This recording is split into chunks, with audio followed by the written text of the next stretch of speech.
Mula sa bulwagang pambalitaan ng UNTV, si Ray Pelayo. Magandang tanghali, ito ang Balita Weekend Edition. Narito ang mga headlines.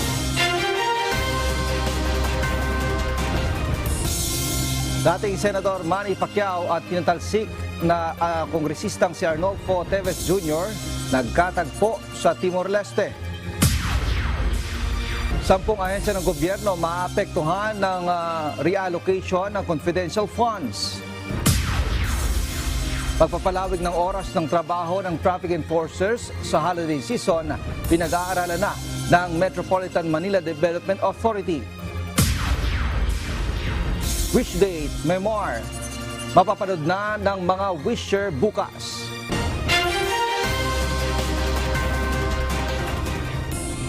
Nasa Caraga Region si Pangulong Ferdinand Marcos Jr. ngayong araw para mamahagi ng iba't ibang tulong ng pamahalaan. Muling namahagi ng mga sako-sakong bigas ang Pangulo sa Siargao Island at Dinagat Islands. Ito ang balita ni Nel Maribuhok. Hindi dapat mababahira ng anumang korupsyon o anomalya ang mga ipinatutupad na programa ng pamahalaan, partikular na ang food stamp program. Ito ang sinabi ni Pangulong Ferdinand Marcos Jr. nang ilunsad ang Zero Hunger Campaign ng pamahalaan sa Caraga Region kahapon. 50 benepisyaryo ang unang nakatanggap ng Electronic Benefit Transfer o EBT cards na naglalaman ng 3,000 peso worth na food credits na magagamit na pambili ng pagkain. Inaatasan ko ang mga kinaukulang ahensya ng gobyerno na magtulungan tungo sa mas mahusay na pagpapatupad ng food stamp program na ito. Tiyakin natin na walang bahid ng anumang anomalya ang pamamalakad ng ating mga proyekto. Kasabay nito, hinikayat naman ng Pangulo ang mga beneficiary ng programa na gamitin na maayos ang tulong na ito ng pamahalaan. Plano ring palawigin ng Pangulo ang naturang programa simula sa susunod na buwan. I would have to say that it's proceeding smoothly, and we will be upscaling it within the next month or so. We are aiming at the next phase of this rollout. We are already looking to 30,000 families to be beneficiaries. Nel Maribuhok, UNTV News and Rescue. Diyos ang aming sandigan, serbisyo publiko ang aming pinahalagahan. Muling itinalaga ni Pangulong Ferdinand Marcos Jr. si Dr. Ted Herbosa bilang kalihim ng Department of Health. Sa inilabas na impormasyon ng Malacanang, kabilang si Secretary Herbosa sa listahan ng bagong appointee ng Pangulo. Kamakailan na bypass ang appointment confirmation ng kalihim matapos kulangin na ng panahon ang Commission on Appointments dahil sa magse-session break na ang Kongreso. Inaprubahan na ni Pangulong Ferdinand Marcos Jr. ang pagre-release ng nasa 12.7 billion pesos na pondo para tulungan ang mahigit sa 2 milyong mga magsasaka sa bansa. Ang naturang pondo ay para sa Rice Farmers Financial Assistance na nagmula sa sumobrang taripa na nakolekta mula sa importasyon ng bigas noong 2022. Layo ng hakbang na tulungan ang mga magsasaka sa gitna ng mataas na production cost ng mga pananim at upang masuportahan rin ang produksyon ng mga pagkain sa gitna ng banta ng El Nino.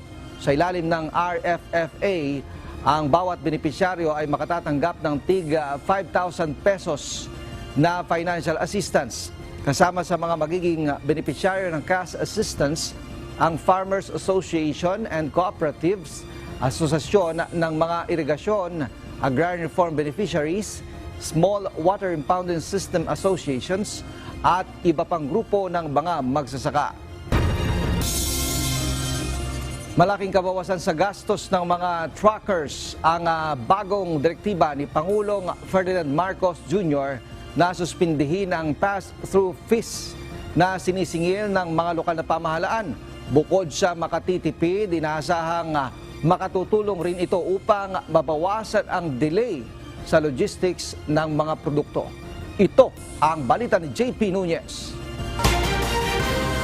Nais ni Pangulong Ferdinand Marcos Jr. na mas mapabilis ang biyahe ng mga produktong kalakal, kaya naman ipinatitigil na ng presidente ang paniningil ng pass-through fees ng mga lokal na pamahalaan. Sa ilalim ng Executive Order No. 41, nakasaad na ang lahat ng LGU ay pinagbabawalang mangolekta ng toll fees at singilin ang lahat ng motor vehicles na nagdadala ng goods at merchandise habang ito ay dumadaan sa national roads o iba pang kalsada na itinayo at pinondohan ng LGU.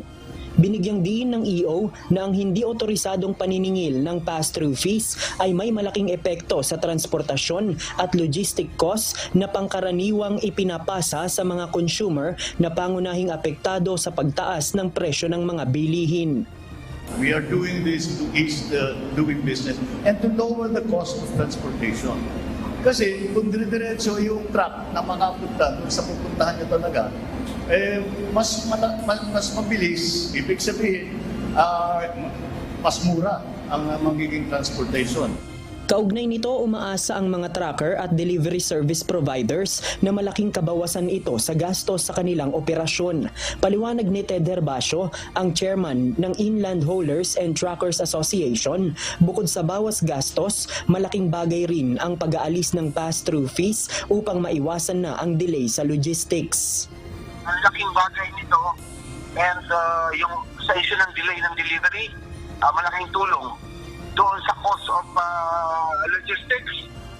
Makakatulong ito. Meron na hindi man ganun kalaki, makakatulong ito.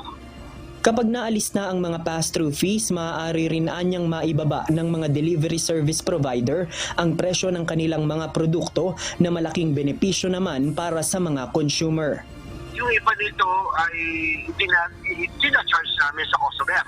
So it's the customer na may-ari ng kargamento ang makikinabang dito. Sa parte kasi namin, yung nai-reimburse namin ay pabor sa amin. Pero merong mga pass-through fees na on us. Wala kami pinagsisingalan nito at nangyayari lang, nagiging dagdag na cost on our part.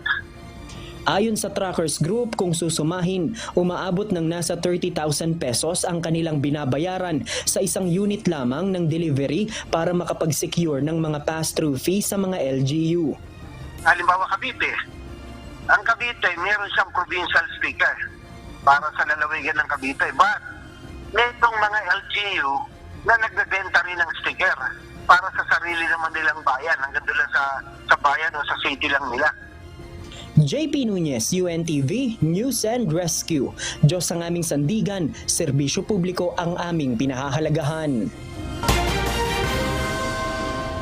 Abiso po sa mga motorista, posibleng magpatupad ng dagdag bawas sa presyo ang mga kumpanya ng langis sa susunod na linggo. Base sa pagtaya ng oil industry players, maaaring tumaas ng nasa 20 hanggang 40 sentimos ang presyo ng kada litro ng diesel, habang posible namang magkaroon ng mahigit 2 pisong rollback sa gasolina at nasa 40 hanggang 60 sentimos na bawas sa kada litro ng kerosene. Sa Lunes, i-aanunsyo ng mga kumpanya ng langis ang final price adjustment na ipatutupad naman po sa araw ng Martes, October 3. Inabisuhan ng NLEX Management ang mga motorista na asahan na ang mabigat na trapiko sa expressway ngayong weekend.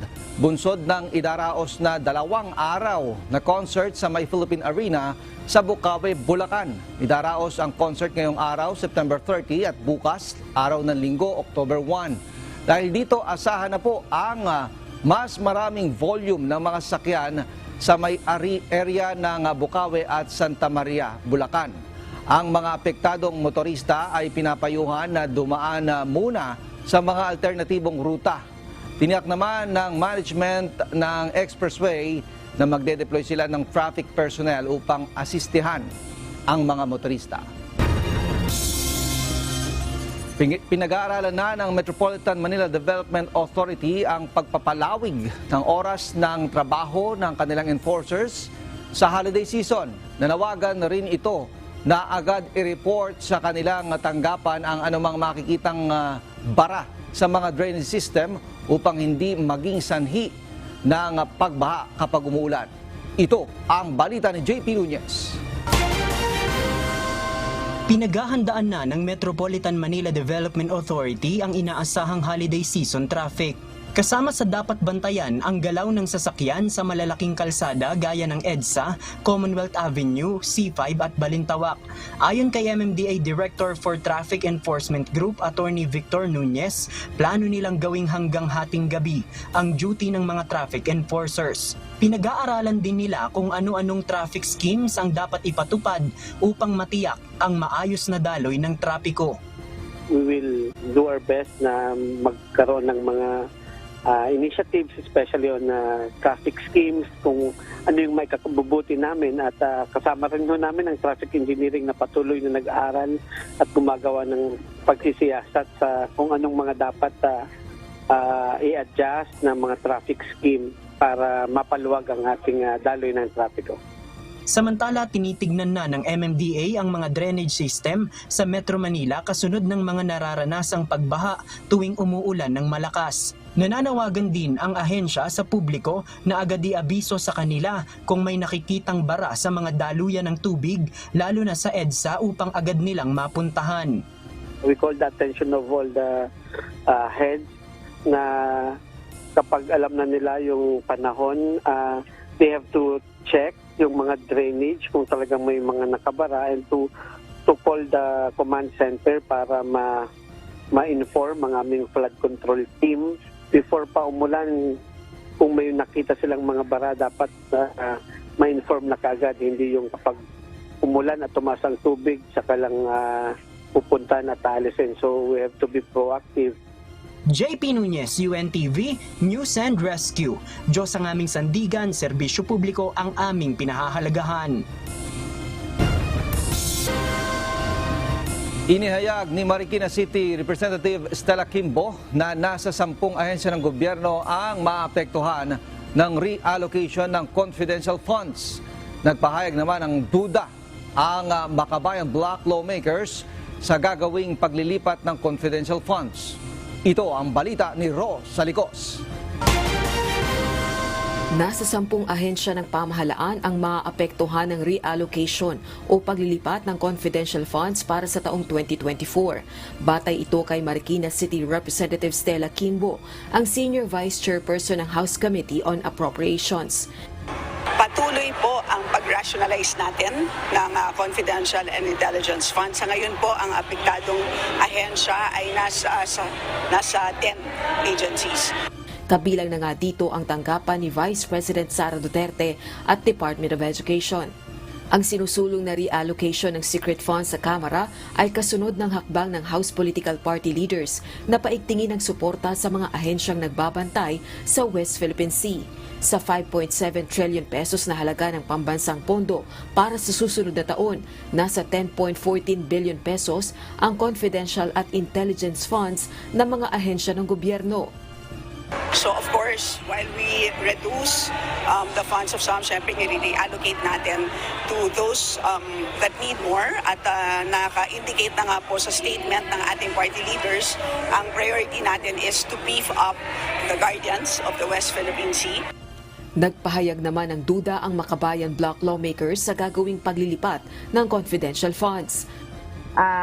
Bagamat meron tayong partial victory, hindi pa natin ito nasisiguro, hindi pa tayo sigurado na talagang tatanggalin nga itong mga confidential funds, lalong-lalo na sa Office of the Vice President, sa OP, sa DepEd, sa DA, at iba pang mga ahensya na wala namang kinalaman sa national security. Samantala, kwenestyon din ng Makabayan Block ang pagbuo ng small committee sa Kamara na tatanggap ng amendments para sa panukalang 2024 national budget. Ayon sa grupo, iligal ang pagbabago sa proposed budget matapos itong aprubahan sa third at final reading ng Kamara. Ayon sa batas, pag na third reading na, ay hindi na pwedeng maglagay pa ng mga amendments.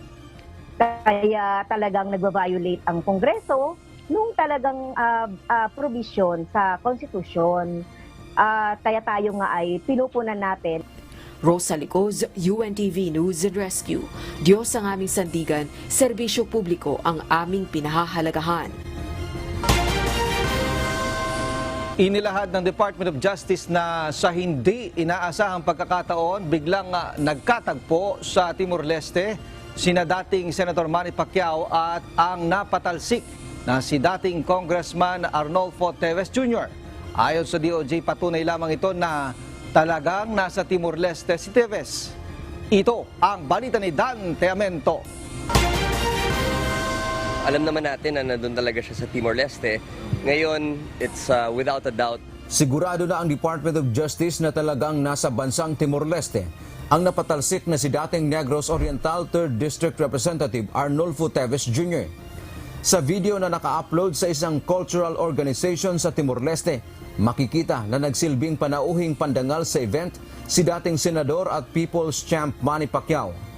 Mapapanood sa video na naroroon din si Arnie Teves na lumapit pa kay Pacquiao. Ayon sa DOJ, nakausap na nila ang kampo ni Pacquiao at napag-alaman na hindi inaasahan ang pagkikita ng dalawa sa Timor-Leste. At nakakuha din kami ng statement galing sa kampo ni former Senator Manny Pacquiao na ito ay isang chance encounter lamang po at hindi naman sinadya na magkita sila doon sa mismong airport. No? Dagdag pa ng kampo ng dating senador, wala rin itong ideya na naroon pala si Teves sa event at iginiit na hindi ito bumisita ng Timor-Leste para makita ang napatalsik na congressman. Kaugnay nito, paiigtingin naman ng DOJ ang kanilang operasyon laban kay Teves. So of course, dahil nagpakita na talaga siya, we will further intensify our operation and speed up the process. We'll have to go through diplomatic channels dahil wala naman tayong extradition treaty with Timor-Leste. But the cooperation and the communication between the two governments has been very fruitful. Marami na pong napag-usapan and our operations are based on those communications. Ayon pa kay Assistant Secretary Miko Clavano, nagsumite na ang DOJ ng rekomendasyon sa Malacanang upang sulatan ang United Nations upang ipabatid ang kinakaharap na warrant of arrest ni Teves. Umaasa naman ang DOJ na babalik na ng Pilipinas si Teves sa loob ng mga susunod na buwan upang harapin ang mga kasong isinampa laban sa kanya.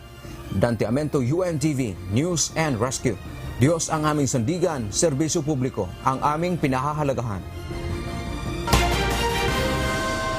Kinumpirma ng Philippine Coast Guard na wala na ang floating barrier na inilagay ng Chinese Coast Guard sa Bajo de Masinloc o Scarborough Shoal noong September 20. Ipinakita naman sa publiko ang angkla ng floating barrier na una nang tinanggal ng PCG na patunay umano na hindi gumagawa ng drama ang Pilipinas gaya ng paratang ng China tungkol sa issue. Ito ang balita ni Ryan Lacanlale.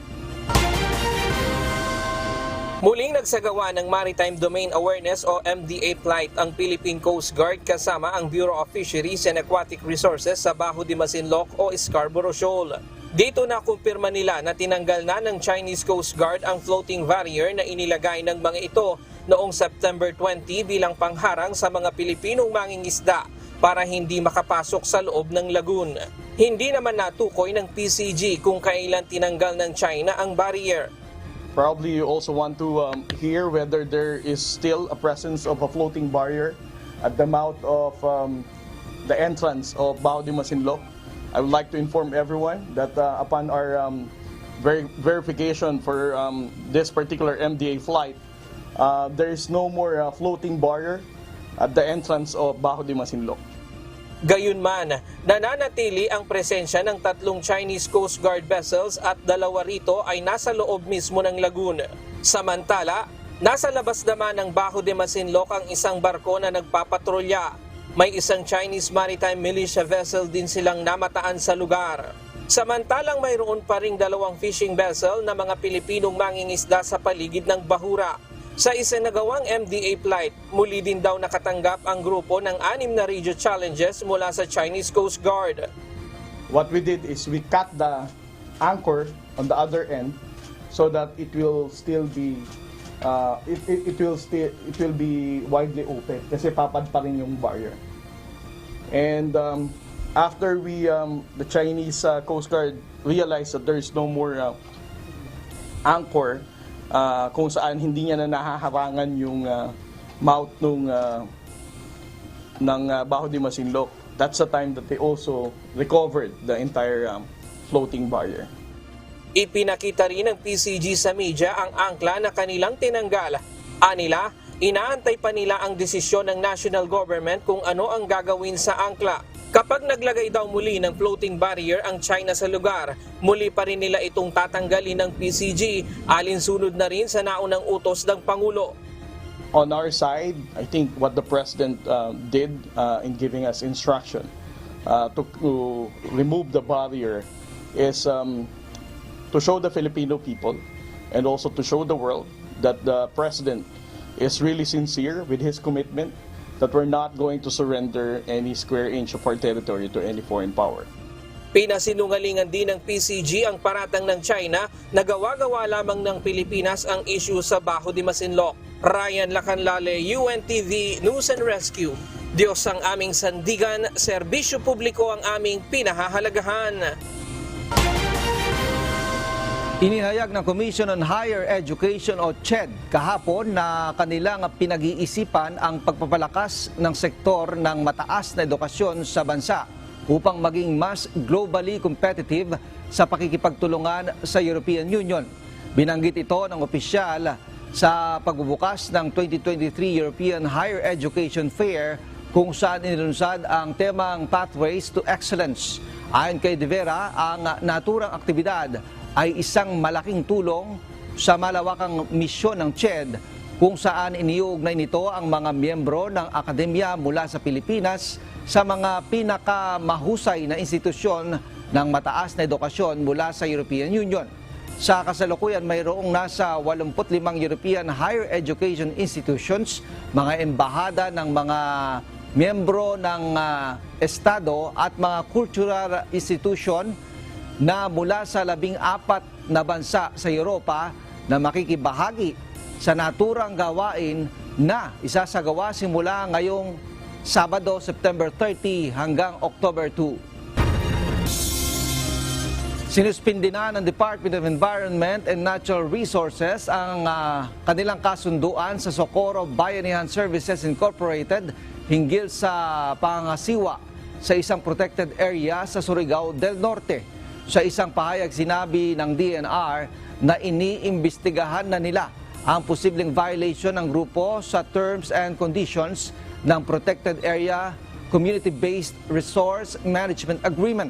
Sa ilalim ng naturang kasunduan, pinahihintulutan ng DNR ang migrant groups na i-develop at i-conserve ang isang protected area sa loob ng 25 taon.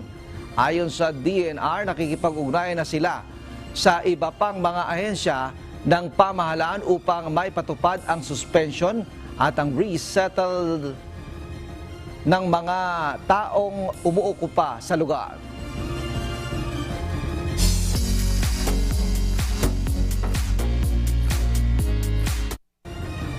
Mapakikinggan na ng original composition ni Esay Belaño na pinamagatang But Now You're Gone. Ang original composition na ito ng Wish 1075 Discovery ay available na sa lahat ng digital streaming platforms sa tulong ng KDR Music House. Ito ang balita ni Gladys Tuabi.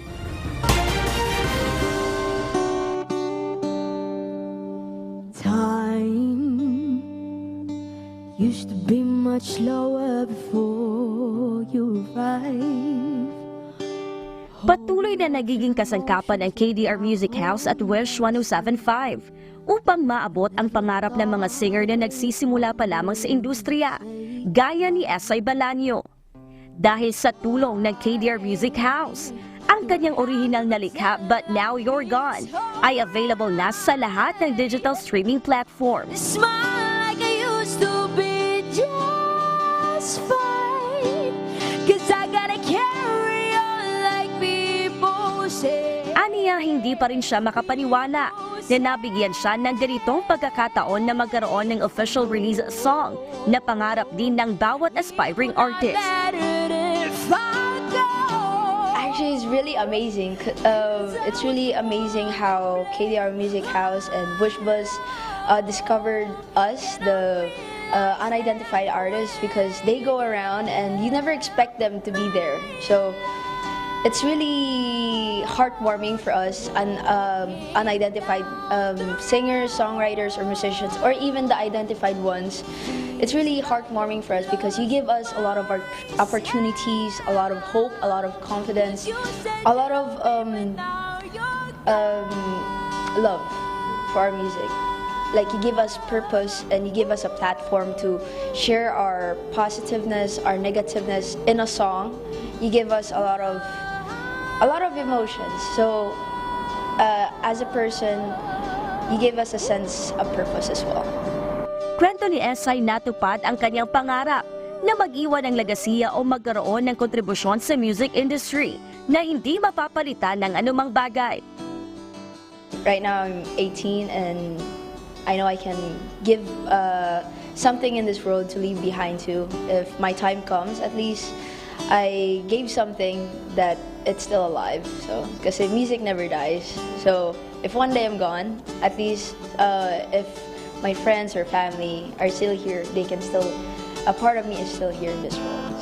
Cause all of me was all for you. Kung may mga taong buo ang suporta at pagtitiwala kay Esay at masaya sa kanyang naabot, ito ang kanyang mga magulang. Labis ang kanilang pasasalamat sa KDR Music House at Wish 107.5 dahil sa oportunidad na ito na kailanman ay hindi nila makakalimutan. It's a blessing. This is a thing that we can't ever forget it. Especially this is her 18th birthday. This is the best gift that we ever so much receive. So thank you so much, guys, for this platform that as I can able to share it with you, the passion of her music. So thank you, guys. Thank you, Wish Bus. Thank you, KDR Music, as well as those people always believe her.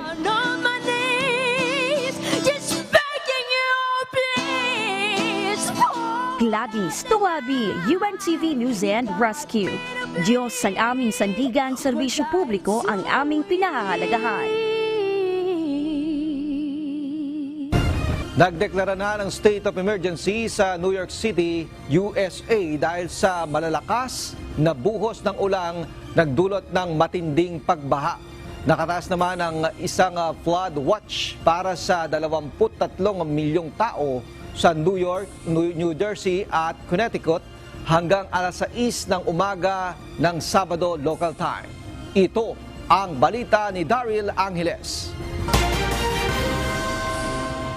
Nasa 6 inches ng ulan ang bumuhos sa maraming bahagi ng New York City, USA, kabilang nasa Brooklyn at Lower Manhattan, araw ng Biyernes, September 29.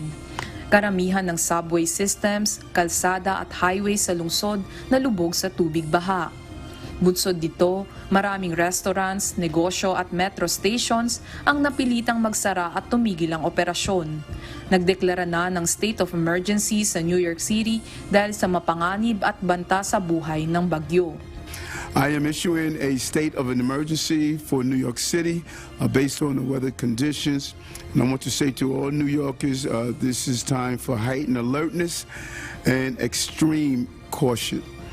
Sa datos ng National Weather Service, nasa 14 inches na ng ulan ang bumuhos sa New York City ngayong buwan. Dahilan upang maging Wheres September ito ng lungsod sa loob ng 140 taon. The storm picked up significantly soon after 7 a.m., and I think New Yorkers should be aware that between 8 and 9 a.m., the Brooklyn Navy Yard received 2.58 inches of rain in 1 hour.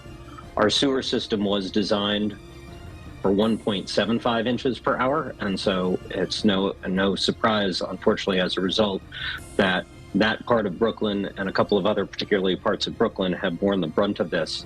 Walang inisyal na ulat kung may nasawi o nasugatan dahil sa kalamidad. Tiniyak naman ni U.S. Senate Majority Leader at Senior Senator mula sa New York na si Chuck Schumer na gagawa ito ng paraan upang makakuha ng federal assistance para sa lungsod. Panawagan nito sa mga taga New York City, Long Island at Hudson Valley manatiling ligtas at sundin ang emergency guidance. Samantala, nakataas pa rin ang banta ng pagbaha dito sa New York maging sa New Jersey at Connecticut hanggang alas 6 ng umaga ng Sabado local time. Apektado nito ang nasa 23 milyong mamamayan. Daryl Angeles, UNTV News and Rescue. Diyos ang aming sandigan, serbisyo publiko ang aming pinahalagahan. Itinakda ng Japan ang pagre-release ng ikalawang batch ng wastewater mula sa Fukushima Nuclear Plant sa paparating na linggo ayon sa operator nito. Noong August 24 nang umpisahan ang discharge ng wastewater sa Pacific Ocean. Bunsod naman nito, ipinagbawal ng China ang pag-aangkat ng lahat ng uri ng Japanese seafoods. Sa kabila nito ng posisyon ng Tokyo na walang banta sa kanilang isinagawang operasyon. Ang Russia naman kinukonsidera na ring magpatupad ng seafood ban.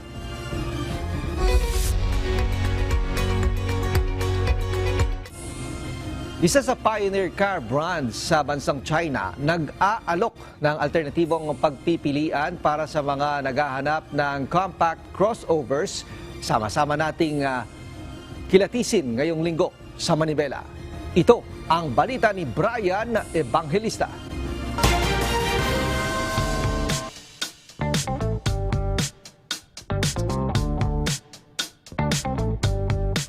Tumitindi na nga ang kompetisyon pagdating sa car brands sa ating bansa. Tulad lang ng ating Manibela featured crossovers na European-inspired ang interior design principles nito. Ang update po sa CS35 2021 model to 2023 model is this one po. Itong front positioning headlamps with the obsidian rock-inspired grille. Bukod sa looks ng Chang'an CS35, kamusta naman kaya ang performance nito on the road? Sa performance naman ni CS35, the power of 160 horsepower at 260 Newton meter of torque, masasabi ko na itong sasakyan na to is talagang makakalaban sa market. Sa halaga nitong mahigit 1 milyong piso, gaano naman kaya kasulit pagdating sa safety features nito? Equipped din siya ng 6 airbags sa safety features, at the same time adaptive cruise control siya.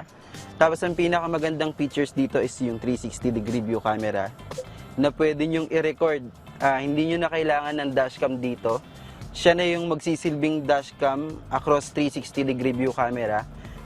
Bukod sa Chang'an CS35, isang kaabang-abang ding mapanood sa Manibela ay ang test drive feature ng kanilang Chang'an CS55. Dito naman integrated adaptive cruise control. So ang advantage nung dalawa na yon, si integrated adaptive cruise control kasi pinagsama niya na yung autonomous braking system tsaka front collision warning sa isang model, kumbaga. Tapos, pinakamaganda, bukod sa 360-degree view camera is yung voice command. Narito na kaya ang hinahanap ninyong advanced features sa isang sasakyan? Panoorin ang full episode ngayong linggo ng umaga sa Manibela. Brian Evangelista, UNTV News and Rescue, Diyos ang aming sandigan, serbisyo publiko ang aming pinahalagahan.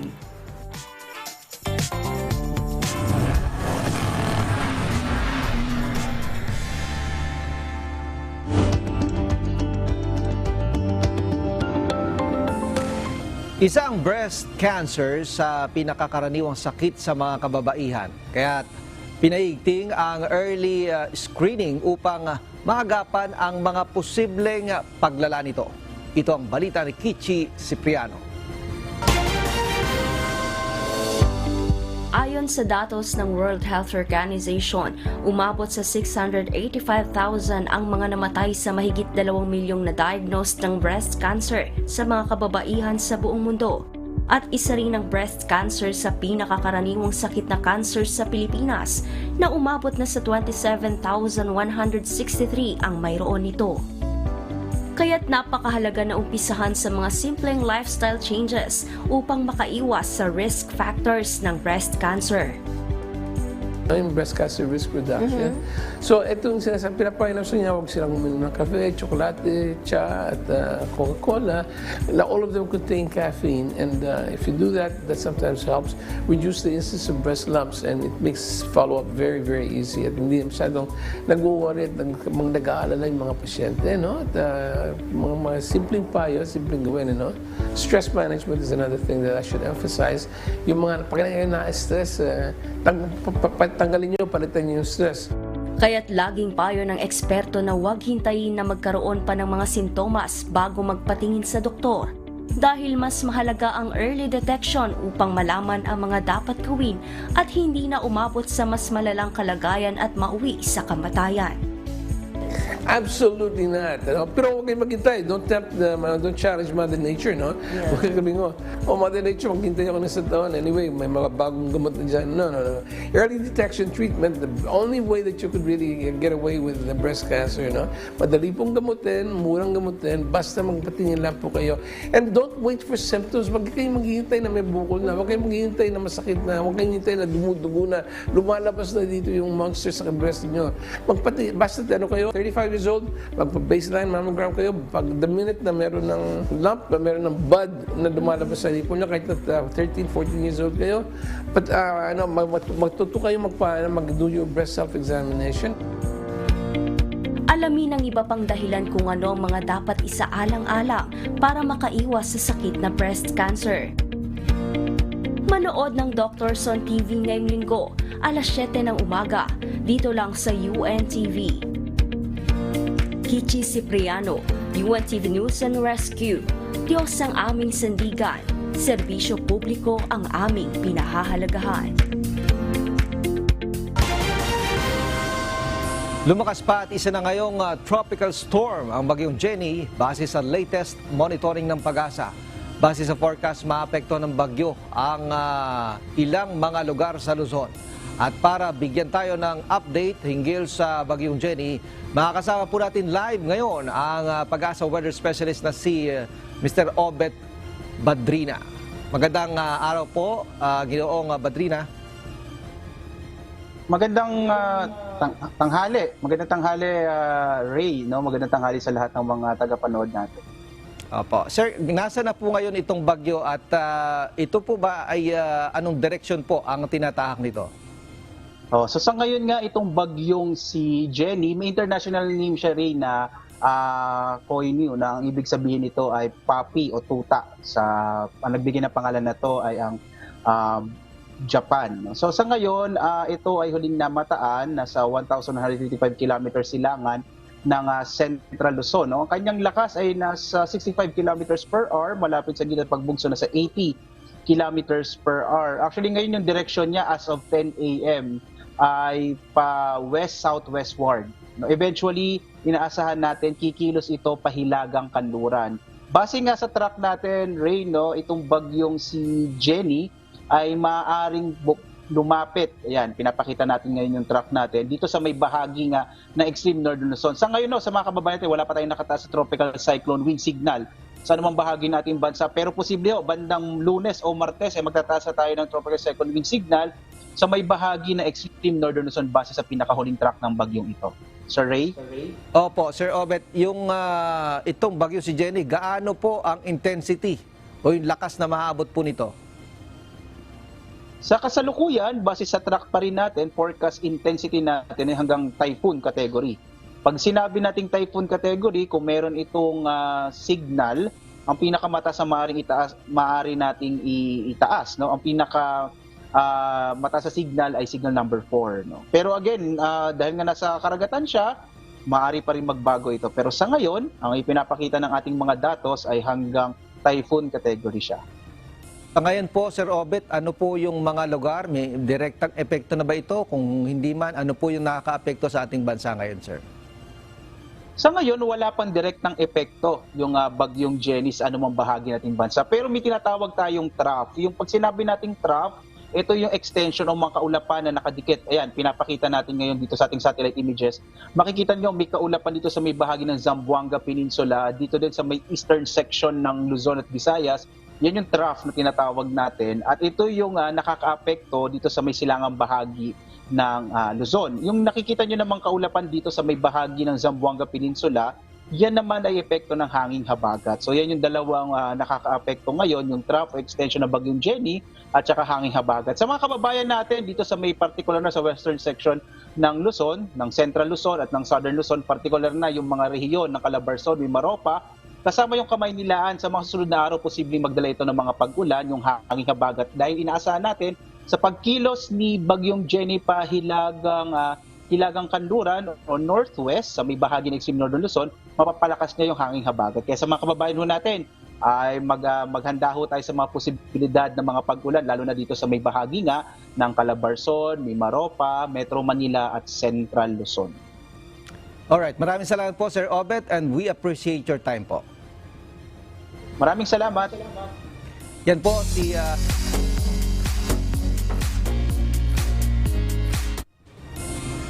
Mapapanood na bukas ng gabi ng mga wisher ang inaabang short film ng Wish Date na pinamagatang memoir.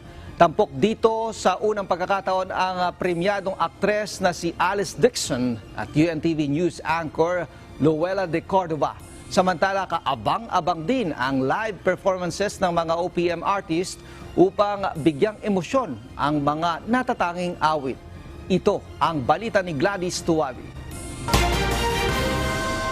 Could anyone forget about the one you love? Could we ever overcome the pain of loving? Could friends be in love with a friend?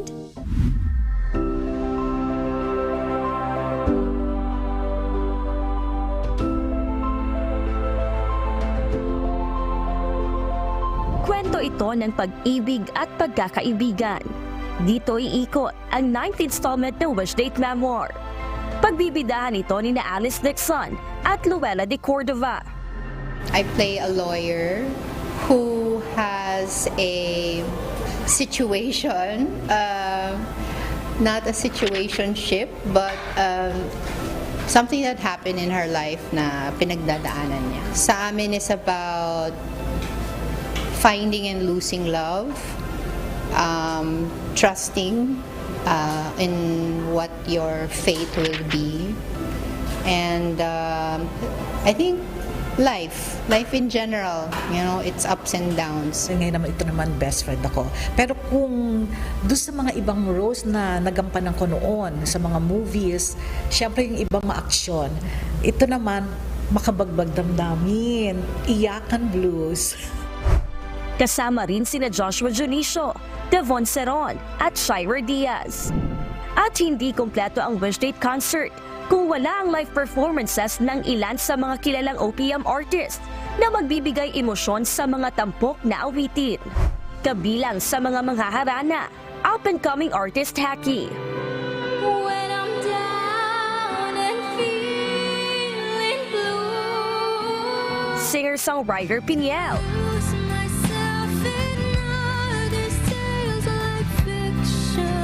Rock alternative band Moonstar 88.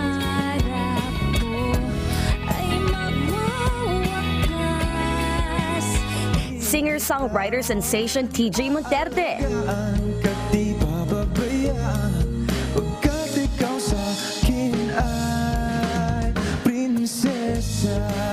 At ang Queen of R&B, Kyla.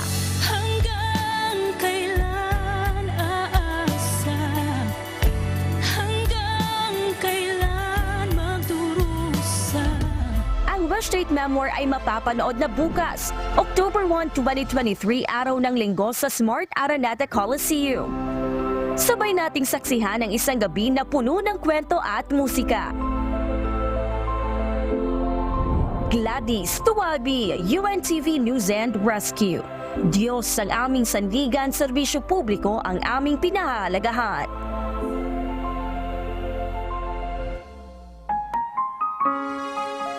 Narito naman ang salita ng Diyos na ating sandigan mula sa aklat ng 1 Korinto Kapitulo 10 at versikulo 24 na nagsasabi, "Huwag hanapin ninuman ang sa kanyang sarili, kundi ang ikabubuti ng kapwa."